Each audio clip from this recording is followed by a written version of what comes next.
40 years, 4 decades of marriage, a lifetime's worth of love, challenges, and quiet victories. My wife and I had built a life together from the ground up. We had raised children, navigated storms we never saw coming, celebrated triumphs both big and small. And for all those years, there had been one dream we quietly tucked away for someday.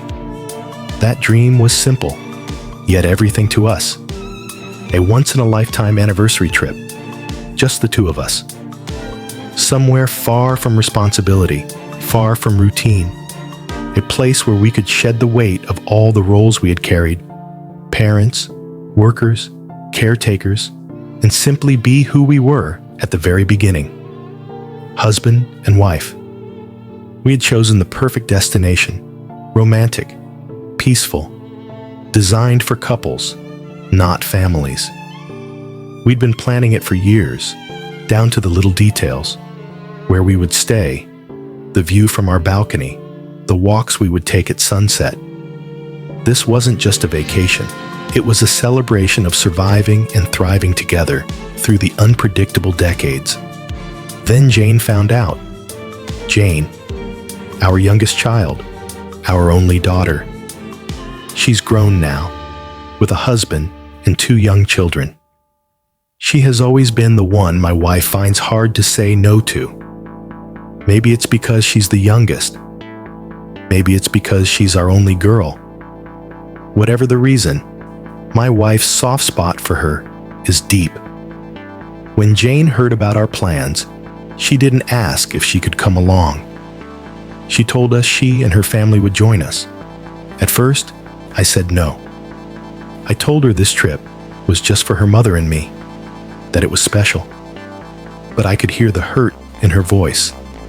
And my wife, well, my wife didn't want to hurt her feelings. She gently suggested that maybe we could all go together, make it a family trip. Against my better judgment, I agreed. From that moment, the dream began to change. The romantic destination we'd chosen wasn't suitable for children, so we scrapped it. Instead, we booked an all-inclusive family-friendly resort. Somewhere with pools for kids, activities for families, and plenty of noise. To make it even easier for them to come, we covered the cost of the resort and our grandchildren's plane tickets. Jane and her husband only had to pay for their own flights. I told myself this was okay. Maybe it would still be a good time.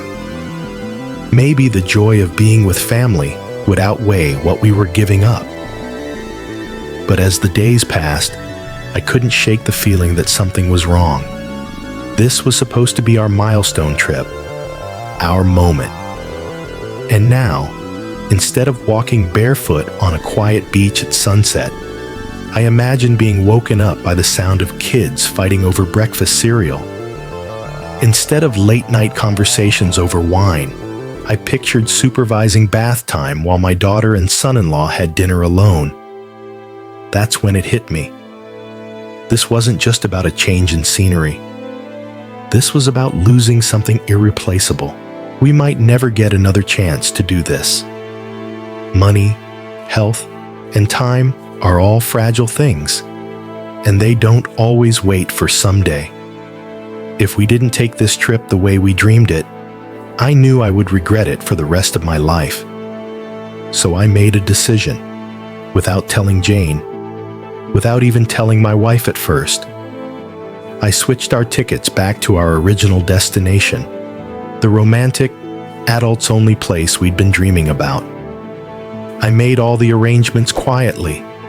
I didn't breathe a word until the day before we were due to leave. When I told my wife, I braced myself for anger. Instead, I saw a flicker of surprise, and then something else. Relief. She didn't say it outright, but I could see it in her eyes. She had wanted this just as much as I did, maybe more. The next day, we left a day earlier than Jane and her family. It wasn't until we landed that I called her to explain. Her voice was tight, angry. She accused me of abandoning her. Then she said the thing that made everything crystal clear. She had been counting on us to watch the kids, so she and her husband could have alone time. On our anniversary trip, the shock of hearing it out loud was like a door slamming in my head. This wasn't a misunderstanding. This wasn't about family time. They had planned to use our milestone celebration as their personal getaway, with us as the built-in babysitters. I felt something inside me harden. My son-in-law started shouting in the background, and I hung up. From that moment on, I didn't look back. The trip was everything we had hoped for. We wandered hand in hand down quiet streets. We sat in cozy cafes, reminiscing about the lives we'd built together.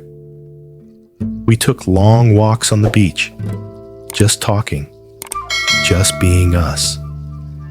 We laughed like we hadn't in years. My wife told me more than once that this was the best decision we could have made. She said she vastly preferred it to the family trip we almost took. But when we returned home, the silence was deafening. Jane ignored my messages. She refused to answer my calls. My wife spoke to her briefly, but the conversation was strained. My wife told me she wished Jane wasn't so upset, that maybe I should apologize. But apologize for what? For putting my wife and our marriage first? Just this once? For protecting a dream we'd nurtured for decades? Or for refusing to let our anniversary become someone else's free childcare arrangement? The more I thought about it, the more I realized that apologizing would mean validating her sense of entitlement. It would mean saying, "You were right to hijack our trip, and I was wrong to stop you." I love my daughter. I adore my grandchildren.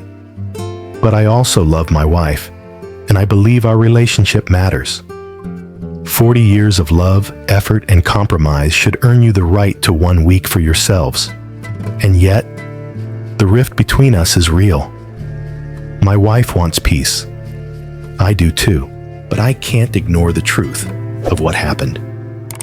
So, am I the asshole? What strikes me about this story isn't just the conflict over a vacation. It's how years of unspoken habits can quietly shape a family. When someone always says yes, when we keep giving in to keep the peace, it can plant the seeds of expectation. Over time, that expectation grows into entitlement. There's a fine line between generosity and self-sacrifice. It's noble to give, but when giving means losing yourself, the cost is too high. 40 years of marriage is a milestone. It's a testament to endurance, love, and mutual care. And in a healthy relationship, there should be space to protect that bond without guilt. Sometimes, the hardest thing is claiming that space, especially when the people you love most are the ones you have to draw the line with. So here's what I want to ask you. If you were in his shoes, would you have done the same? Would you have taken back your dream, even if it meant upsetting your child? Or would you have kept the peace, even if it meant letting the moment slip away forever?